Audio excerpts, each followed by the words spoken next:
जटिल समस्या हो या भाग्य बाधा हो, व्यापार, नौकरी, शादी की समस्या, करियर की चिंता हो या वैवाहिक जीवन में हो सुख का अभाव, पाइए अपनी समस्त ज्योतिषीय तथा वास्तु समस्याओं का सरल, चमत्कारी, प्रभावशाली समाधान।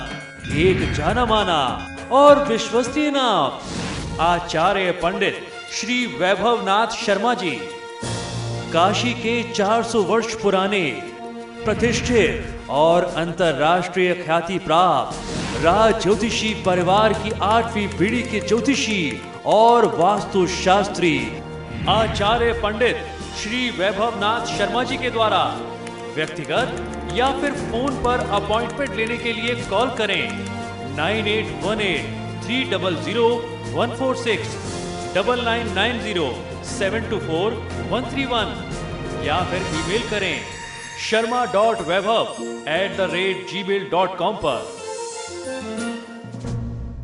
फिलहाल यहाँ पर रुकेंगे एक छोटे से ब्रेक के लिए, लेकिन आप बने रहिए हमारे साथ, क्योंकि ब्रेक के बाद आचार्य जी बताएंगे आज का महा उपाय, जिसमें जानेंगे मां दुर्गा के 9 रूपों की साधना से कौन से फल की प्राप्ति होती है। बने रहिए हमारे साथ।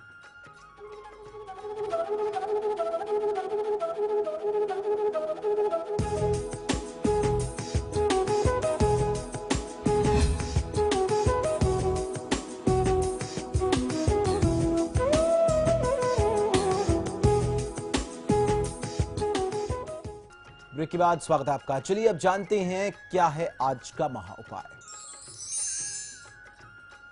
जी बिल्कुल, आज का महा उपाय बहुत ही विशेष है। आज हम लोग चर्चा करने वाले हैं कि नवरात्र में देवी के अलग अलग कौन से स्वरूप की साधना करने से कौन से शुभ फल प्राप्त किए जा सकते हैं। तो आपकी जैसी समस्या हो, आप उस विशेष स्वरूप की साधना करें और अपनी मनोकांक्षा को, अपनी अभिलाषा को पूर्ण कर सकते हैं।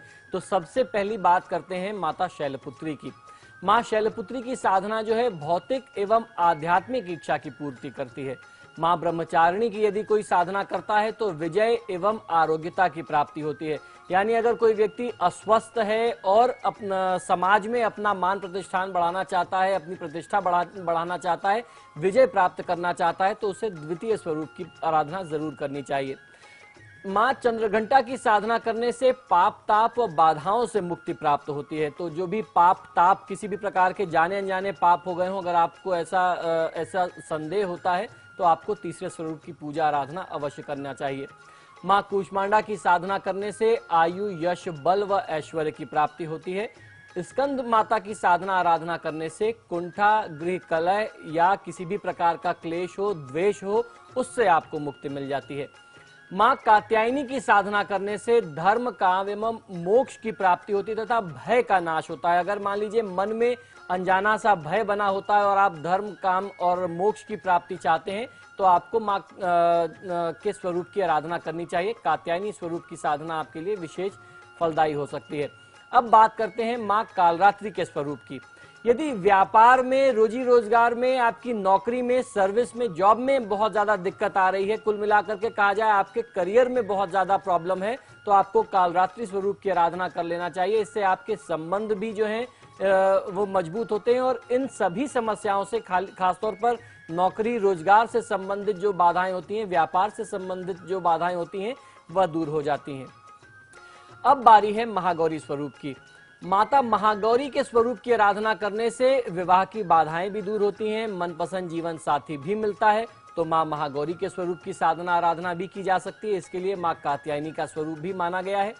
सिद्धिदात्री देवी की साधना आराधना करने से समस्त साधनाओं में सिद्धि मिलती है और जीवन के जो भी मनोरथ होते हैं, जो लक्ष्य होते हैं, उन्हें प्राप्त करने में बहुत ज्यादा सहायता मिलती है। भगवती की कृपा से जातक अपनी जितनी भी आकांक्षाएं हैं उन्हें पूर्ण कर पाता है। अब चर्चा कर लेते हैं नवरात्रि के 5वें दिन की। नवरात्रि का जो 5वां दिन होता है, जो पंचमी तिथि होती है, वह स्कंद माता की पूजा उपासना का दिन होता है। मोक्ष के द्वार खोलने वाली माता परम सुखदायी हैं। मां अपने भक्तों की समस्त इच्छाओं की पूर्ति करती हैं।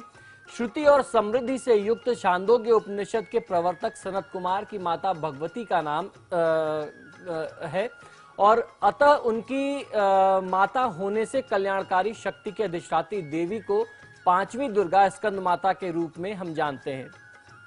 नवरात्रि में इनकी पूजा आराधना का विशेष महात्मा होता है। अपने सांसारिक स्वरूप में यह देवी सिंह की सवारी पर विराजमान है तथा चतुर्भुज इस दुर्गा के का जो स्वरूप है, दोनों हाथों में कमल दल लिए हुए है और एक हाथ से अपनी गोद में ब्रह्म स्वरूप श्री सनत कुमार जी को इन्होंने थामा हुआ है। यह दुर्गा समस्त ज्ञान, विज्ञान, धर्म, कर्म, कृषि, उद्योग सहित पंच आवरणों से समाहित विद्यावाहिनी दुर्गा भी कहलाती हैं। मानसिक शांति और ऊर्जा प्राप्त करने के लिए आज के दिन की साधना बहुत विशेष महात्मा रखती है और इस साधना की पूर्ति के लिए जो मंत्र मैं आपको बताता हूं, इसका जाप करना चाहिए। त्वं वैष्णवो शक्ति अनंत वीर्या विश्वस्व बीजम परमासि माया सम्मोहितम देवी समस्त में तत्त त्वं वैष्णवे प्रसन्न भुक्ति मुक्ति हेतु। इस मंत्र का जाप करना चाहिए। मंत्र पुनः एक बार सुन लीजिए।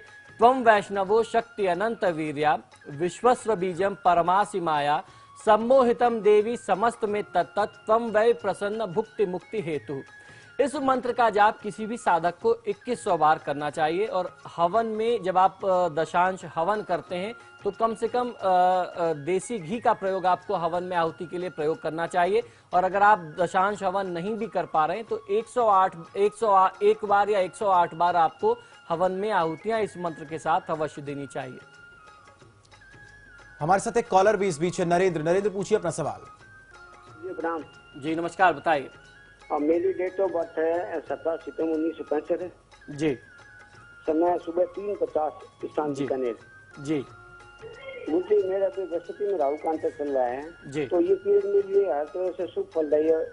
ऐसी स्थिति में मुझे माता जी की क्या विशेष पूजा करनी चाहिए? जी बिल्कुल, देखिए आपके लिए बहुत अच्छा संयोग रहेगा क्योंकि बृहस्पति की दशा है और इसमें राहु का अंतर है।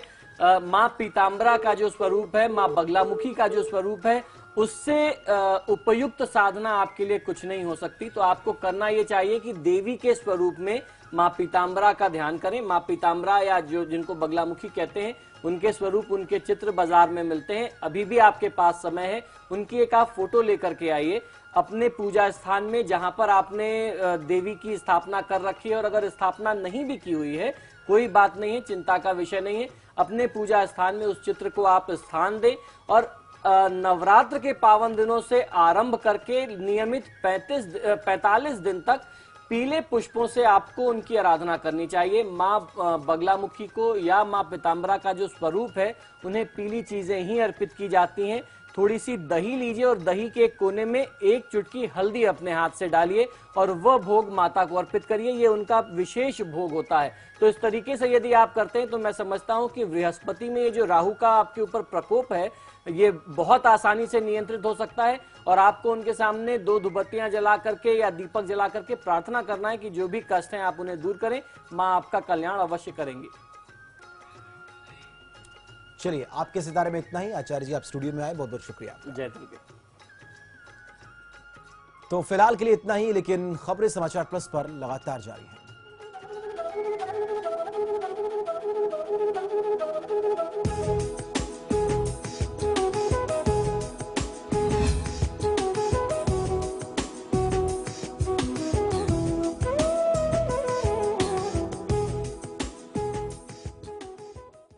जटिल समस्या हो या भाग्य बाधा हो, व्यापार, नौकरी, शादी की समस्या, करियर की चिंता हो या वैवाहिक जीवन में हो सुख का अभाव, पाइए अपनी समस्त ज्योतिषीय तथा वास्तु समस्याओं का सरल, चमत्कारी, प्रभावशाली समाधान।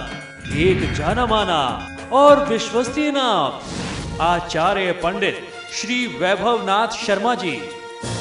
काशी के 400 वर्ष पुराने, प्रतिष्ठित और अंतरराष्ट्रीय ख्याति प्राप्त राज ज्योतिषी परिवार की 8वीं पीढ़ी के ज्योतिषी और वास्तु शास्त्री आचार्य पंडित श्री वैभवनाथ शर्मा जी के द्वारा व्यक्तिगत या फिर फोन पर अपॉइंटमेंट लेने के लिए कॉल करें 9818 300 146, 9990 724 131 या फिर ईमेल करें sharma.vaibhav@gmail.com पर।